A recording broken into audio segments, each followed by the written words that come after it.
Dalam dunia yang penuh dengan keyakinan dan kepercayaan yang berbeda, satu pertanyaan yang selalu membayangi adalah, mengapa Tuhan membiarkan begitu banyak kebingungan dan pertentangan dalam ajaran agama? Dalam video sebelumnya kita telah membahas tentang hipotesis Tuhan berbohong. Sebuah hipotesis yang radikal, yang menawarkan penjelasan bahwa Tuhan menciptakan narasi-narasi fiksi, sengaja menyampaikan wahyu yang mencampur kebenaran dan kebohongan. Bagaimana jika kitab suci dan ajaran dari berbagai agama memang benar-benar firman dari Tuhan sejati, tetapi Tuhan sengaja berbohong dalam wahyu-wahyu tersebut? Hipotesis ini, meskipun kontroversial, mampu menjawab berbagai macam pertanyaan teologis yang sering membingungkan kita. Mengapa ada kesalahan sains dan sejarah di dalam kitab suci?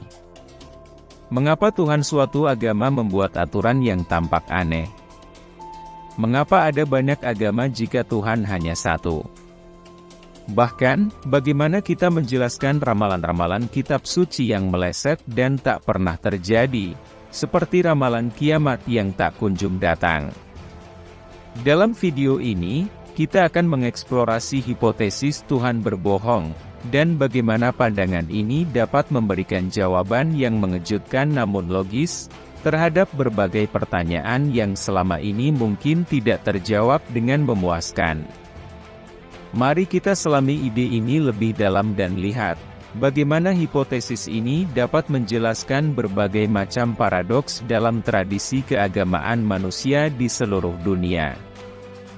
Jika kita menerima hipotesis bahwa Tuhan sengaja menyampaikan wahyu yang mencampur kebenaran dan kebohongan, maka kita bisa mulai memahami mengapa ada banyak hal dalam agama yang tampaknya tidak masuk akal atau saling bertentangan.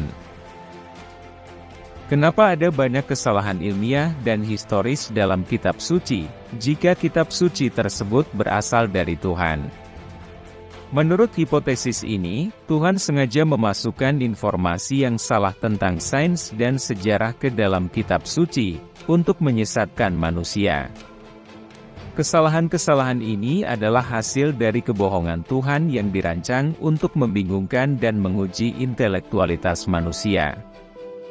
Hipotesis ini mengungkapkan alasan dari berbagai kejanggalan sejarah dan ilmiah, dari semua kitab suci dalam semua agama. Mengapa Tuhan dari suatu agama memberikan aturan yang tampak aneh atau tidak masuk akal, seperti larangan menggambar makhluk hidup, anjuran mengeksekusi cicak, atau anjuran minum kencing onta sebagai obat? Aturan-aturan aneh ini merupakan bagian dari kebohongan Tuhan tentang standar kebaikan, yang sengaja dibuat untuk menguji batas kesetiaan dan kepatuhan manusia, sekaligus menciptakan kebingungan dan perdebatan di antara pengikutnya. Jika Tuhan hanya satu, mengapa ada begitu banyak agama dengan ajaran yang berbeda-beda? Karena Tuhan berbohong pada setiap nabi dari setiap agama.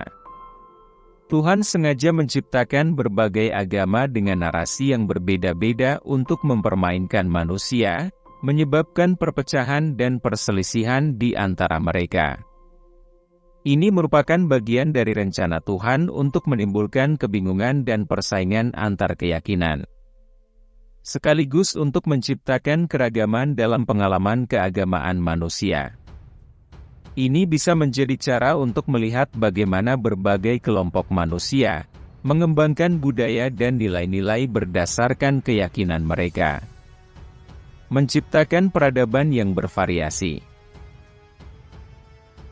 Mengapa ramalan-ramalan dalam kitab suci seperti kiamat tak kunjung datang atau tak kunjung tergenapi selama ribuan tahun?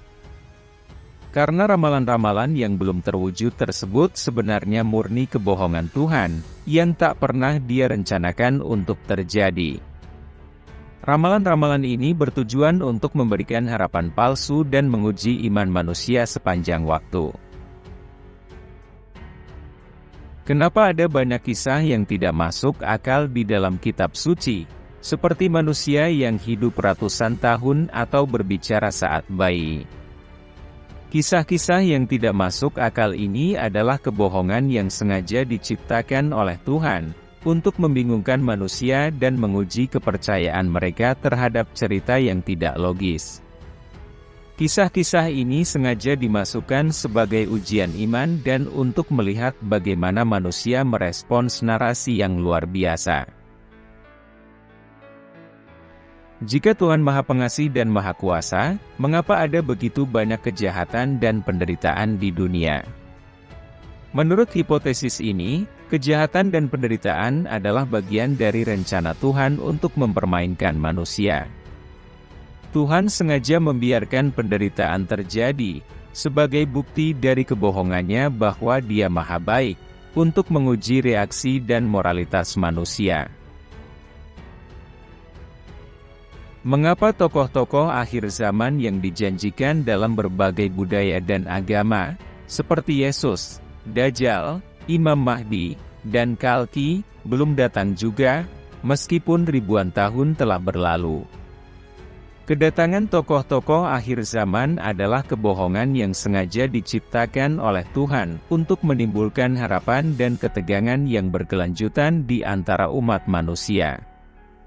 Ketidakmunculan satupun dari mereka setelah ribuan tahun berlalu, mengindikasikan bahwa narasi nubuatan ini adalah bagian dari kebohongan Tuhan. Mengapa ada perintah dalam kitab suci yang tampak tidak adil atau diskriminatif, seperti perlakuan terhadap wanita atau minoritas? Perintah yang tidak adil ini adalah kebohongan yang sengaja dibuat oleh Tuhan untuk menimbulkan konflik dan ketidakadilan di masyarakat. Juga untuk menguji bagaimana manusia bereaksi terhadap ketidakadilan dan memperjuangkan keadilan serta hak-hak asasi manusia. Mengapa Tuhan menetapkan tradisi ritual yang kompleks dan kadang membebani umatnya?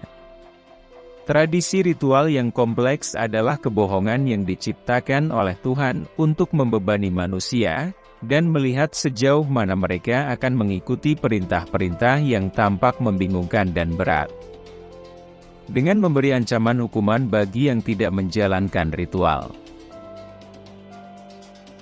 Jika agama mengajarkan perdamaian, mengapa sejarah agama penuh dengan konflik dan peperangan? Konflik dalam sejarah agama merupakan konsekuensi dari kebohongan Tuhan dalam berbagai ajaran agama. Dia yang sengaja menciptakan perpecahan dan permusuhan di antara umat manusia.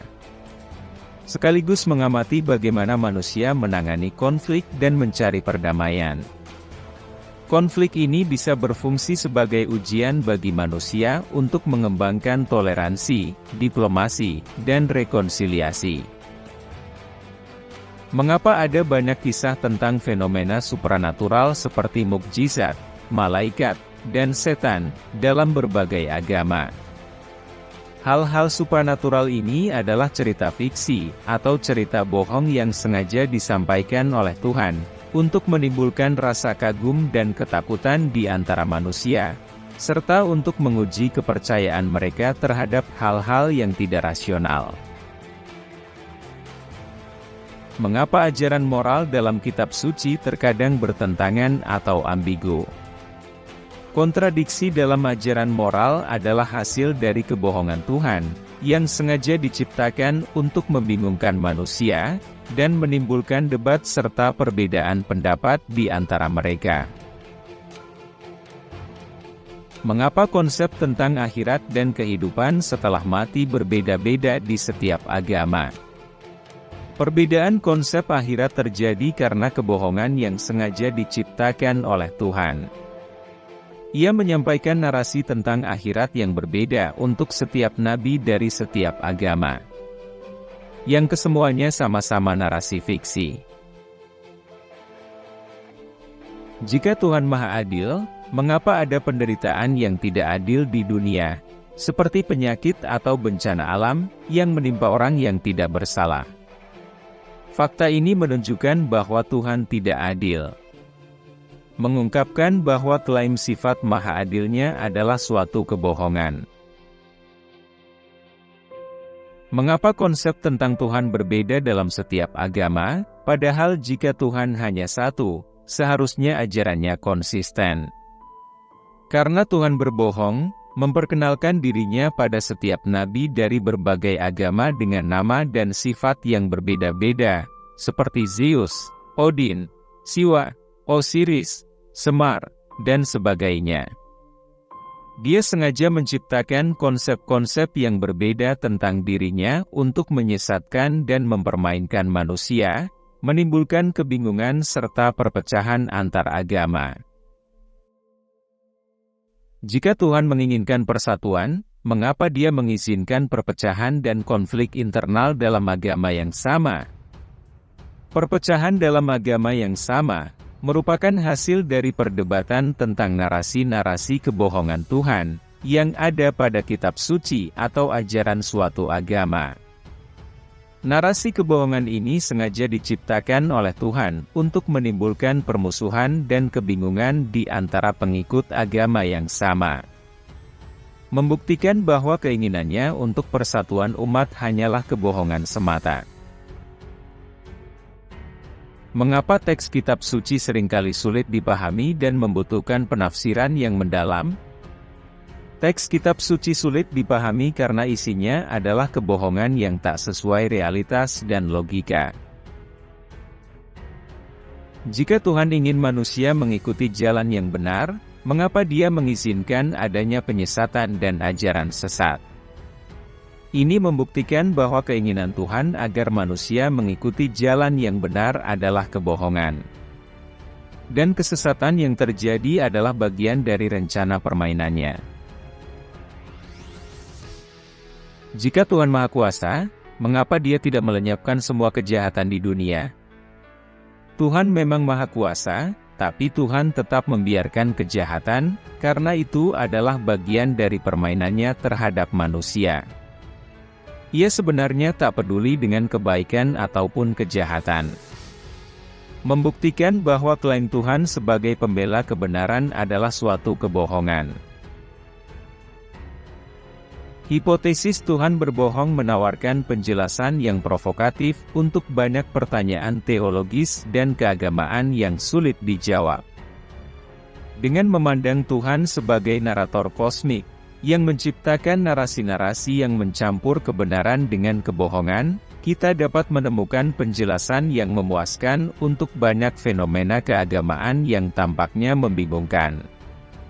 Hipotesis ini, meskipun kontroversial, mengajak kita untuk berpikir kritis tentang peran wahyu ilahi, tujuan Tuhan dalam memberikan aturan dan narasi, serta bagaimana manusia merespons kejanggalan-kejanggalan yang ada pada keyakinan mereka.